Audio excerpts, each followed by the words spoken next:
This program is brought to you in part by SalCal Real Estate Connections.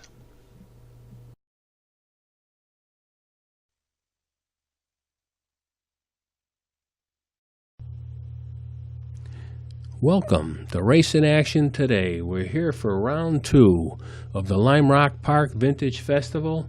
In today's show, we're going to be covering some very interesting vehicles as they just become such an absolute joy to come up here to this event. I'm sure you'll enjoy the show.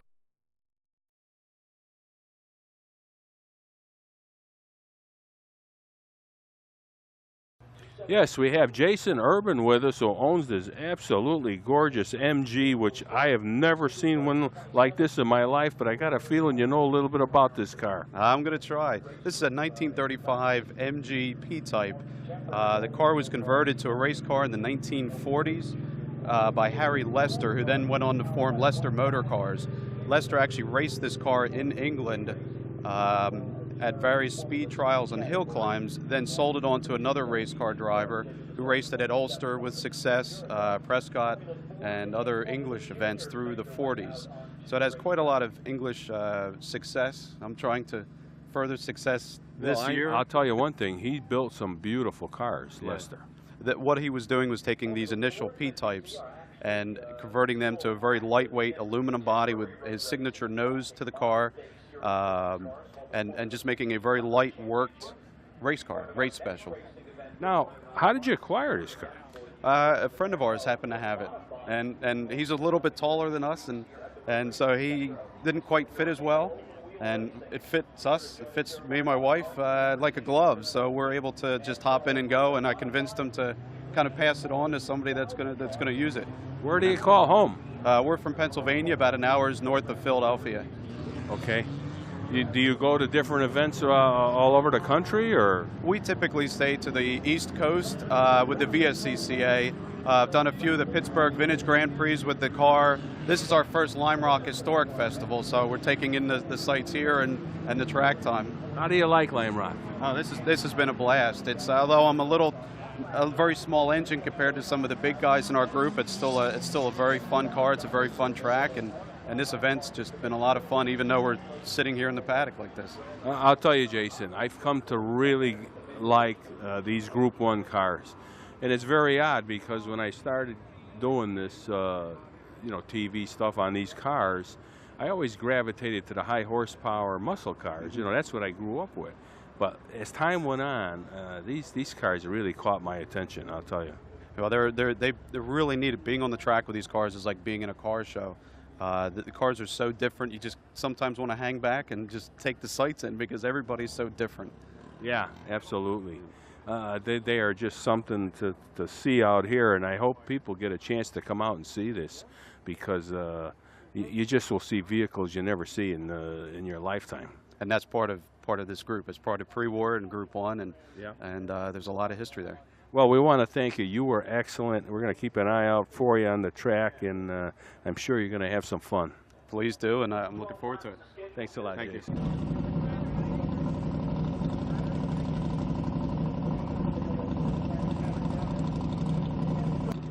Yes, we have Matt Hulbert, who drives this car, this Stutz, and I got a feeling driving this car has got to be quite a thrill. It's a real thrill. It's a wonderful car. One of America's greatest engines, a straight 8, 4-valve per cylinder, bags of power. Quite a heavy, big car around a tight little circuit like Limerock, but it's a joy to drive. It's beautiful. Yeah, we love coming up here to see this type of a car, and George is just a great guy, I'll tell you. He sure is. He's become a very good friend, and I feel very fortunate. I lived in Litchfield, Connecticut for 20 years and only came to watch at Limerock. So this is my first time racing here, so it's a real thrill for me. Oh boy, we're going to have to keep an eye on you. Yeah, well, I don't know if I'll get asked back. I got to keep it on the island, right? Yeah, absolutely. I'll tell you, this vintage racing's a lot of fun. It's becoming a very popular thing. And so where do you live? Well, I live all over the place. I'm very fortunate. I race in Europe, I race in Australia. We have homes there and in the US. But I'm a resident of the US. We just travel a lot and try to race year round if we can. Well, I want to know the secret because I would sure like to have that schedule. Well, part of it's where I work. I work in China, so I travel a lot for work, and I write books as well. I'm a professor, so my co-author's in Australia, so I have a good reason to get to Australia, and it all seems to work out somehow or other. Somehow I gotta find my way into doing some of these things. I'll tell you what, your family loves the miles. I never get to use them.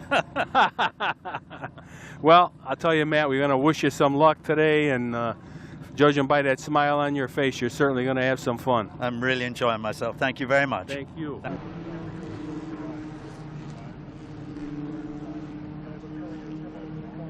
Yes, we have Frank Alaka with us with this gorgeous green MG. I don't know what it is, but I got a feeling you do.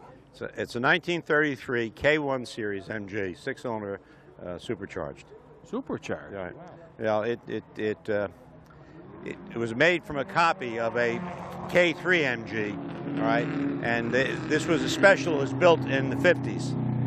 Right. Now, was this car always a race car? No, it started out life as a saloon, all right? And during the Second World War, the roof fell in on the building, and the fellow who found it in the 50s threw away the body and built a special.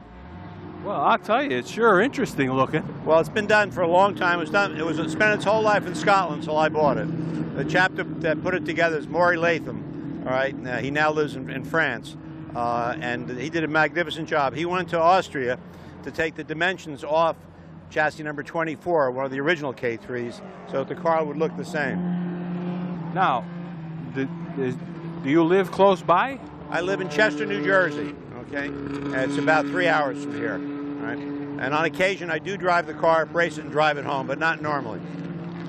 So you've been out in this Limerock track before? Oh, yes, yeah. This car as well. If you were to look inside, you'll see about 30 stickers, tech stickers from this track. So. Boy, I'll tell you, I got to catch this disease. Right. Well, yeah. All you have to do is have a wealthy wife. Okay. Well, that sounds reasonable. Well, I'll tell you, the car is really beautiful. Thank you. And I'm looking forward to seeing you out in that racetrack, Frank. Good. Well, your cameraman ought to get a picture of the dash. I think people would love that dash. Oh, yeah. We're going to take some pictures of the car after we get done talking. All right, good. Thank you. And what group are you in today? We're in the pre-war group. That's group number 1, okay? That's my favorite group. Right. Well, you'll see me near the back of the pack. Hey, it's about having fun. That's right. We're not trying to see if we can win a Grand Prix here. Now, I've already won. You got that right. Out here. You have All that right. Is this your only car, or you have other No, cars? I have other cars, yeah. You're lucky then. Well, I'm not lucky. I just work hard. Okay. Thanks, Frank. Thank You were very great. much. Okay.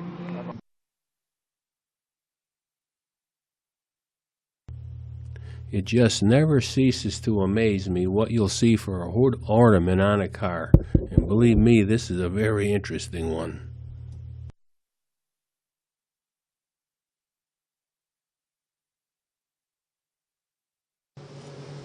Yes, we have DJ Stern with us, owns this gorgeous MG. I gotta tell you, this car is stunning, and I think you know a little bit about this car, DJ. I've had this car since 1966. 1966, wow. Those are the days when you could buy a car like this for $200 because it was a used car. It wasn't a vintage, it wasn't antique, it was just old. Now tell me, when did you start racing it? I started racing this car in the mid-70s. I started racing in the mid-60s. So back then it wasn't vintage, it was just a regular class. This car raced in SCCA as an H production car.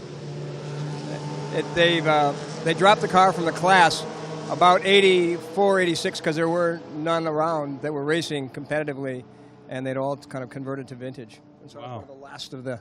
Now, do you go to different events in the country? I try to. I haven't been terribly successful the last couple of years. My writing career has taken me elsewhere, so I've been doing book signings throughout the country and can't bring the car and the books. No. You got to make some money, though, you know? It helps in this game. Now, tell me, where are you from? Well, I live in Newport, Rhode Island. Wow. That's a beautiful area. Now, there's no track near there, right? This is the closest track, and there's also a track in New Hampshire International Speedway.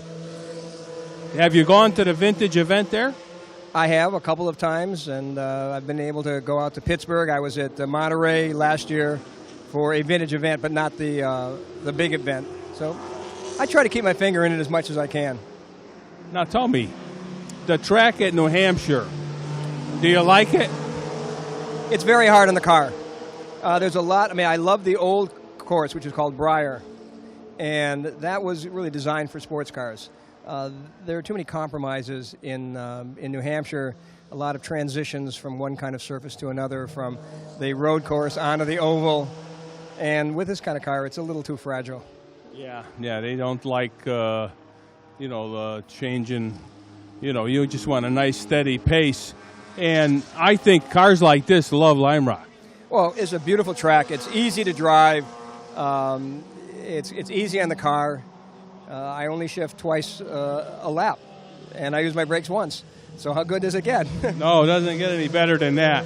Well, I'll tell you, we're anxious to see you out in that racetrack, and I got a feeling you're going to do well. But I also think you're going to have a little fun here. Fun is the name of the game, and doing well is a relative. Our class has got cars, everything from a 34 Alfa Romeo Grand Prix type car down to something like my MG. So it's a very eclectic group and a lot of fun. I'll tell you, I'm just like a kid in a candy store here. I don't know what to look at next. I mean, no matter where you look, there's something good. Yeah, there are beautiful cars here, and there's really nice people. It's developed a camaraderie level that I think doesn't exist in a lot of other sports, especially in motorsports. You just have to watch what happens in NASCAR to see there's a very little goodwill, shall we say. Of course, they're racing for a little bit more than we are. Yeah, they are, and you're right. Over here, it's fun, and you know what? They're here to have fun. Right, and you don't want to abuse the privilege of Medicare, so most of us are careful. I like that. Well, I want to thank you. Thank You you, were Larry. great, and we can't wait to see you out in that racetrack. Well, I'll put on a good show, I hope. Thank you once again. You were great. Yes, we have Neil Westberg with us, who owns this absolutely gorgeous Bentley. And I got a feeling, Neil, you know a little bit about this car. What year is it? 1935. 1935? Has it always been a race car? No, it was a regular car before, but the last 15 years it's been a race car. Wow. Imported from Scotland. From Scotland? Right. Where are you from? Sweden. Sweden. Right. You come here to race? No, I live in America now, so. Oh, okay. That's what I meant. Where, Yeah. where do you recall home? Right. Well, USA is my home. I've been here 30 years. Wow, okay. But now, what kind of motor does this car have? It's a Bentley 3.5 liter engine, and the body is in aluminum, and most of the parts in car is aluminum. Now, the body work, is this something special for racing that they made? I mean, they couldn't have made too many of these cars. No, but Bentleys were built for racing, and they were called the Bentley Boys, and they raced Le Mans and other big races before they were purchased by Rolls-Royce. Was this the kind of a car you were always looking for? Well, I have another race car who's faster than this, but as you get older, it's nice to have a little bit slower car, so. Oh, absolutely. Yes, Well, I'll tell you, the car is absolutely gorgeous. Was this the original color? yes, British Racing Green. British Racing right, Green, and right. most of the Bentleys for racing were green, Wow. I'll tell you, you really need to be proud. This car is beautiful. I get lots of compliments for the car, And we're going to have to keep an eye out on the racetrack. I got a feeling you're going to have some fun. Yes, I have very much fun, and leave it in fourth gear and it's very well balanced, so it's easy to drive. It's a little bit hard on the steering when I park it and so on, but on the track it's beautiful, so. Yeah, you look good out there. We were watching you. Okay, that sounds good, yeah. Very good. Good luck this weekend, very much. and thank you. Yeah, thanks. Thanks a lot. You were excellent. Yes, we have Frank Mount with us, who owns this absolutely gorgeous MG. I'm not sure the year it is or what it is, but I got a feeling, Frank, you know a little bit about this car. Yeah, it's a 1939 MGTB with a special body installed on it for racing. So it's like a special one-off body? Yeah, that's right. It's just a purpose-built race car on a standard MGTB chassis, which is from 1939. Now, you've been all over the country with this car? Yeah, this car, well, I bought it in England in 2004. Since then, it's been raced in New Zealand and all over the U.S., on the East Coast anyway, Connecticut. Yeah, I've seen this car before, and it really likes this racetrack. Oh, yeah, it's a lot of fun here, yeah. Yeah, you in Group 1? Yes, Group 1. Yeah, you know, it's really odd. I was telling people that when I first started doing this 5 years ago, I was really gravitated to the cars when I was a kid. The muscle cars, Mustangs, Camaros. But as time went on, these Group 1 cars have got my attention. I don't know, I just like them. Well, they're fun to drive, and they're certainly different. And the attitude toward the racing is pretty good. It's not all that serious. It's all about fun, right? That's what it's all about. Yeah. Where do you call home? Caledon, Ontario, up in Canada. Oh, that's a little haul, huh? About 11 hours. Yeah, I was going to say, that's a pretty good distance. And I'll tell you, we're going to keep an eye out. I know you're going out later this afternoon, and I'm sure you're going to wheel this thing around. And I know you're going to do well this weekend. Well, I hope so. We'll do the best we can anyway. Thanks for your interview, Frank, and good luck. Yes, we have Daniel Ghosh with us, who owns this 1936 Lagonda, and I'm sure you know a little bit about this car, Daniel. Yeah, this car was built in '36. It's the sister car to the car that won the 24-hour race at Le Mans. And this car held a world sports car record for a year. It won its class at the French Grand Prix, came third at the 500-mile race at Brooklands, ran the Tourist Trophy, so it had big race history. Wow, this car's a famous car. Yeah, it's probably raced about 150, 200 times. It's the most raced Lagonda in the world, and it's still racing. What kind of engine does it have? It has a 4.5-liter straight six that was designed by W.O. Bentley. Wow, that's a pretty big, good-sized motor, huh? Yeah, it puts out about 170 horsepower, something like that. How did you ever acquire this car? I found this car. This car was at auction, but I knew the owner, the prior owner, and I knew the owner before that, and the owner before that. So you've been tracking it down? I've been trying to buy this car for 25, 30 years. I just managed to be lucky enough to find it about 3 years ago. Wow. Where do you call home? Norfolk in Connecticut. Oh, this is the home deal. My home track. You must have a lot of fans coming to watch you over here. I got my daughter over there. Yeah. And I don't have enough money to pay for other fans to come by, but hey, we got friends. Do you take it to any different racetracks? Yeah, I've raced this in England, and that's where I got the car, and in Monterey in California, and done some tours with it. So yeah, we've done a lot of miles with this car. You're living large, huh? Living large with this car. Well, I tell you, you need to be commended. It's certainly a beautiful car. I've seen you out there, and I know you're having fun. I'm having a big blast. I still can't take the smile off my face. Somehow, I got to catch this disease, I'll tell you. It's a good one. All right. There's only one problem. There's no cure for it. Yeah, I could imagine. Well, we want to thank you for spending some time with us, and good luck this weekend. Thank you so much. Thanks a lot. Dan, you were excellent.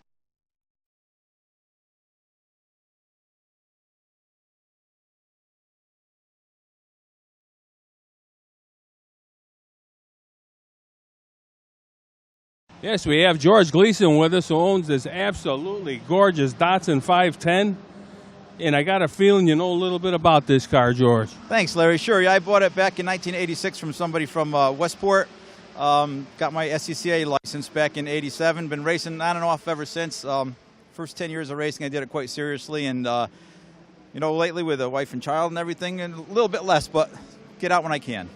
Now, is it mostly vintage stuff you do? Yeah, at this point, just vintage, yeah, the SCCA stuff. Although once in a while I'll do the NARC runoffs up here. I live in Danbury, so Limerock's in my backyard, basically, so I'll come up here. It's an easy ride. Oh, you're in Bob Sharp country. Yeah, absolutely, and that's what got me started out. When I was a kid, I used to go down to a shop in Wilton all the time. I knew the guys that worked on the cars, Fitzgerald, Newman's, and Bob's himself, and I knew those guys, and I have a friend in New Milford, Connecticut here who still has a couple of his old cars, and he's my parts guy for sure, Now tell me, you just come back in off the track. How is the car?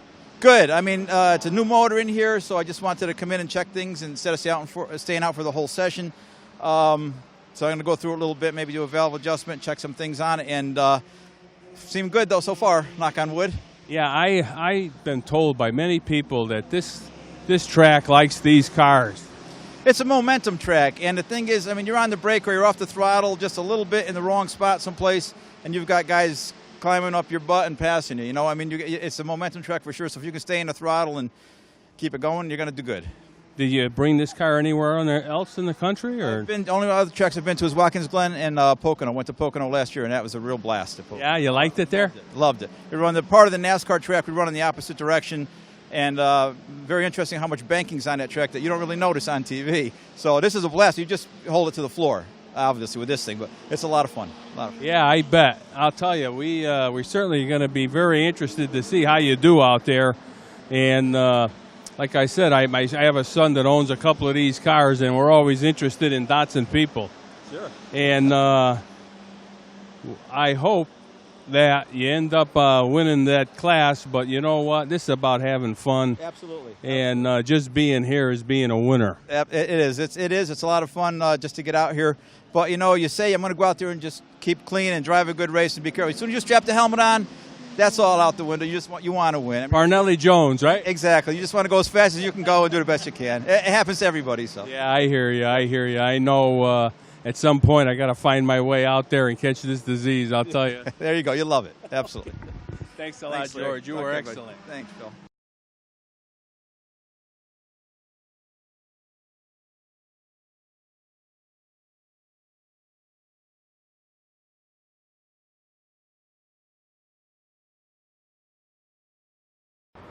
Yes, we have Harry Scirocco with us, who owns this absolutely gorgeous Formula V. And I'll tell you, this car looks like a brand new car. Yeah, thanks a lot. Yeah, I totally did a total ground-up restoration on it. I bought the car, and the guy told me it was restored, but as anal as I am, I completely took it apart and rebuilt the whole car myself. I mean, I can't get over how good it looks. Now, tell me, Harry, when you raced this car, did you want this kind of a car to begin with? Well, to be honest with you, I was building a Porsche 914 race car, and sort of got out of hand money-wise. So I've sort of, been tooling around with Volkswagens, and I called a friend of mine who got me interested in Formula Vs. And I wanted to try to get one of the rarest Formula Vs you can find, and this one was it. And like I said, they only build 90 of them, and there's probably not too many of them on the East Coast. Where did they build these cars? They're actually built by a guy named Caldwell. And a lot of these guys built them in their garages and everything. I mean, and he started out with a Mark IV. He started in 1964 building these cars up to 1968, and then he started building Formula Fords. Where do you call home?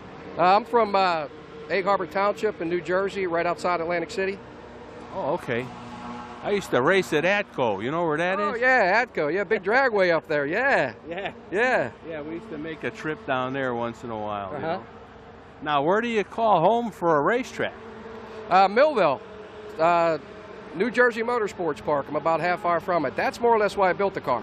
Okay, because it was close by? Yeah, very close by. Yeah, I'm thinking, I still have the Mustang I drag raced, and I want to convert it to a road race car for here. Yeah, there's a lot of them here. Although I don't know if I'm ready for a V8 horsepower car without ever driving this track. Yeah, they're pretty big bore, yeah. I'll be slow for a while. Well, yeah, that's what basically vintage racing is all about, having fun anyway. Absolutely. I agree with you 100%. Just being here, you're a winner, I'll tell you. And the kind of work you do here, this car's gorgeous. Oh, thank you very much. Thank you. I'd love to just bring it home and put it right in my garage.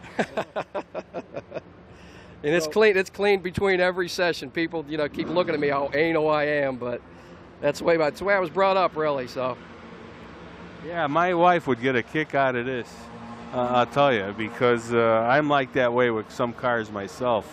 And the only problem is in the house, I'm not the same way. Well, to be honest with you, I actually clean the house. Oh. And that's why my wife, she says, I'm never going to let you go, because, I do everything. I clean the house, I clean the cars, I do everything. Wow. You're a jack of all trades? Yeah, basically, yeah, nothing but a big janitor. That's what it is. Should put Mr. Clean. Yeah, that's what it is. I keep the car wax companies in business. Well, I'll tell you, Harry, we certainly want to thank you for having a word with us. You were excellent to talk to, and we're going to keep our eye out for you. Okay, thank you very much. Thanks a lot, Harry. Thanks. You were great. Thank you. Yes, we have Paul Trout with us, who owns this gorgeous green MG, 1967 MGB GT. Correct. And I'm sure you know a little bit about this car, Paul. Yes, I've spent a lot of time in it, under it, on it. It's got a fairly competition engine, flat top pistons, twin choke Weber carburetor, headers, full race cam. Turns about 7,000 RPM, and it's a lot of fun to drive. How long have you been racing this car? I've been racing this car since 2008. 2008, yeah. Where are you from? I'm from Elverson, Pennsylvania. It's a little town near Reading, Pennsylvania. Oh, yeah, we know the area. And so what would be your home track in that area? Well, I guess the closest track is Millville, New Jersey Motorsports Park. But the closest one that I like to race at is Summit Point, West Virginia. Really? You like that place, huh? Summit Point, yes, I do.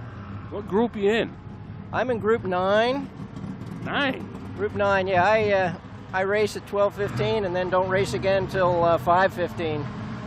Wow. Now, what is Group 9? Is that a mixture of different cars? It's MGBs, there's a couple of Alphas, a TVR. Bob Tullius's Group 44 TR6 is in that group. Wow, you're in some interesting company. Yeah, I watch a lot of them go by me. Well, you know what? This is about having fun and enjoying the car in a racetrack. And I'll tell you, this is just one outstanding event. It is really an extraordinary event. What an awesome collection of cars.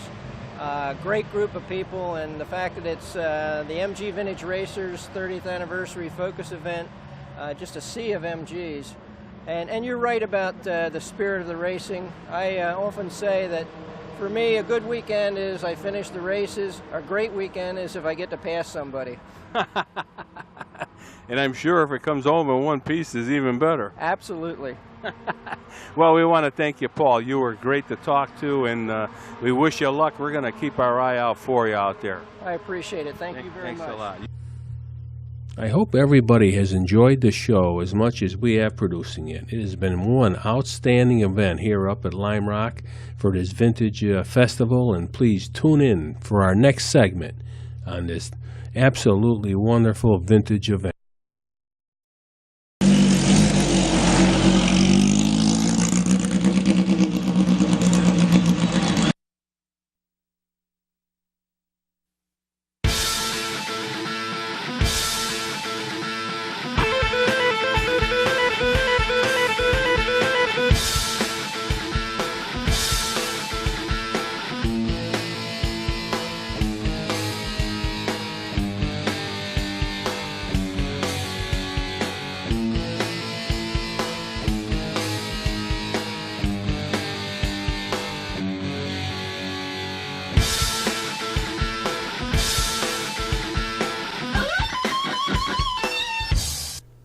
This program is brought to you in part by SalCal Real Estate Connections.